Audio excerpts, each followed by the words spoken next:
Hello everyone, कैसे आप लोग? सब लोग ठीक? ओके, सो ये जो वीडियो है अभी का, इसमें मैं बताऊंगा कि जब आपको एग्जैक्ट पैनिक हो, एग्जैक्टली एनजाइटी हो, आप किसी सिचुएशन में हो और आपको एनजाइटी हो रही है भयंकर वाली, और आपको लग रहा है कि यार कुछ होने वाला है, कुछ होने वाला है, मुझे भागना चाहिए, मुझे कुछ करना चाहिए, मुझे किसी सेफ्टी जगह पे जाना चाहिए, मुझे इस प्लेस को लीव करना चाहिए। तो मैं समझ सकता हूँ कि जब वैसी स्थिति आती है, जब आपकी बॉडी मतलब एनजाइटी में होती हैं आप और सर्वाइवल मैकेनिज्म में होते हो, तो आपका जो लॉजिकल ब्रेन होता है ना, वो काम नहीं करता है। ठीक है, आप कुछ भी लॉजिक देने की कोशिश करो कि मैं सेफ हूँ, मैं ठीक हूँ, कोई प्रॉब्लम नहीं है, कोई दिक्कत नहीं है, कोई डर वाली बात नहीं है, लेकिन आपका ब्रेन एमिगडाला जो होता है ना, फाइट और फ्लाइट जो होता है ना, वो उस टाइम नहीं सुनता है वो चीज़। क्योंकि जब आप सर्वाइवल में होते हो तो आपका thinking part of the brain काम नहीं करेगा, काम अगर करेगा थोड़ा सा, लेकिन उसकी सुनी नहीं जाएगी। क्योंकि सर्वाइवल मैकेनिज्म में जब आप जाते हो तो वो एक इमरजेंसी सिचुएशन होती है, तो आपकी बॉडी लॉजिक के पीछे नहीं जाएगी, वो फास्ट एक्शन के पीछे जाएगी। तो अभी इस वीडियो में बताऊंगा कि जब आप एग्जैक्ट उस मोमेंट में हो कि आपको लगता है कि यार कुछ होगा, कुछ होने वाला है, कुछ हो जाएगा, बस आपको लगता है कि it's the end of the world, तो मैं आप लोगों को ये बताना चाहूँगा कि it's not the end of world. ठीक है, जो उस मोमेंट में आपको लग रहा है वो उस स्थिति में होना बहुत ही नॉर्मल सी चीज़ है। जिस स्थिति में आप हो कि आपकी बॉडी अभी फाइट और फ्लाइट में है या सर्वाइवल में है, जिस भी कारण से वो गई है उसमें, तो उस टाइम ये वाले थॉट्स आना, ऐसे वाले फीलिंग आना, ऐसा लगना कि ये आखिरी दिन हो सकता है, I can die at any moment, कुछ भी हो सकता है, कुछ हॉस्पिटल लेके जाना पड़ेगा, ये होगा वो होगा, वो सोचना, वो थॉट्स उस टाइम उस स्थिति में आना नॉर्मल है। वही तो सर्वाइवल मैकेनिज्म होता है ना, वही तो इमरजेंसी सिचुएशन में होती है ना, जब आपको वर्स्ट के सिनेरियो माइंड में आएंगे ताकि आप उस चीज़ के लिए प्रिपेयर हो जाओ।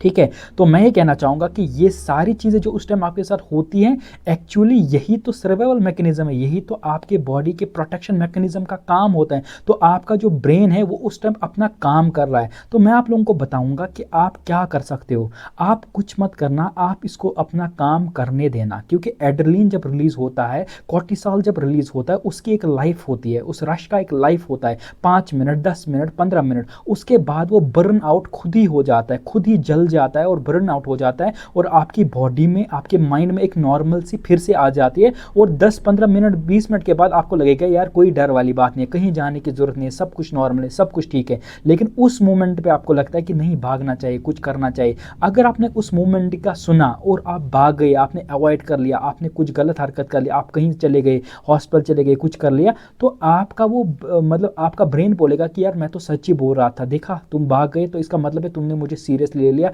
नेक्स्ट टाइम भी फिर भागना, नेक्स्ट टाइम भी फिर भागना। तो आपके अंदर फोबियाज डेवलप हो जाएंगे, आपके अंदर बैड रिस्पॉन्स डेवलप होगा। तो मैं कहना चाहूँगा कि उस टाइम जो भी आपके साथ होता है वो एक अनकंफर्टेबल चीज़ होता है, एक डिस्कम्फर्ट होता है, लेकिन डेंजरस नहीं होता है। उस टाइम जो भी सिम्टम आते हैं आपको, वो ड्यू टू जिस भी रीज़न से ट्रिगर हुए हैं, वो आपको मारने के लिए नहीं है, वो एक प्रोटेक्शन मैकेनिज्म है, आपकी बॉडी में होता है। हर किसी, दुनिया में जितने भी इंसान हैं, हर किसी में है। अगर कोई भी इंसान डरेगा, उसमें भी सेम प्रोटेक्शन मैकेनिज्म एक्टिवेट होगा। हाँ, डिपेंड करता है सेंसिटिविटी पे, कुछ लोगों में सेंसिटिविटी ज़्यादा होती है जैसे आप लोगों में, कुछ लोगों में सेंसिटिविटी कम होते हैं, लेकिन मैकेनिज्म सब में सेम होता है।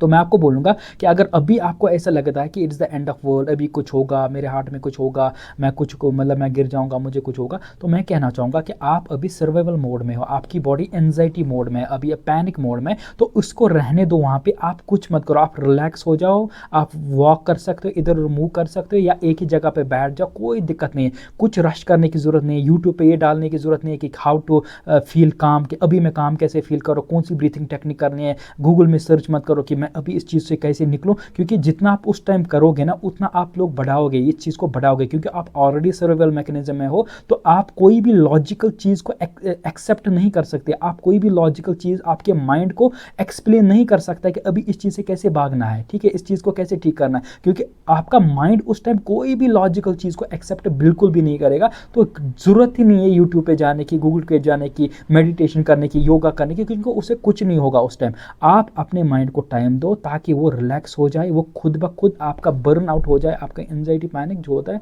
उसका बर्न आउट हो जाए, तो आपके अंदर नॉर्मलसी आ जाएगी, ठीक है। और यही आप रिपीट करते जाओगे तो आप अपने माइंड को बोलोगे कि मैं हर किसी सिचुएशन में सेफ हूँ, I am safe in every situation, तो यही आपको रिकवरी देगी। एंजाइटी डिसऑर्डर से रिकवर होने का मतलब क्या होता है कि आपको सेंस ऑफ सेफ्टी को क्रिएट करना है हर सिचुएशन में, हर सिम्टम में, हर फीलिंग में आपको अपने माइंड को बताना है कि मैं सेफ हूँ। अगर आप गलती करोगे तो आपका माइंड समझेगा कि आप सेफ नहीं हो, ठीक है। तो ये क्विक वीडियो बनाने का यही मकसद था कि it's all okay, you are not in the danger, आपको डिस्कम्फर्ट हो रहा है, आप बिल्कुल नॉर्मल हो, ठीक हो, भागने की जरूरत नहीं है। See you in the next video.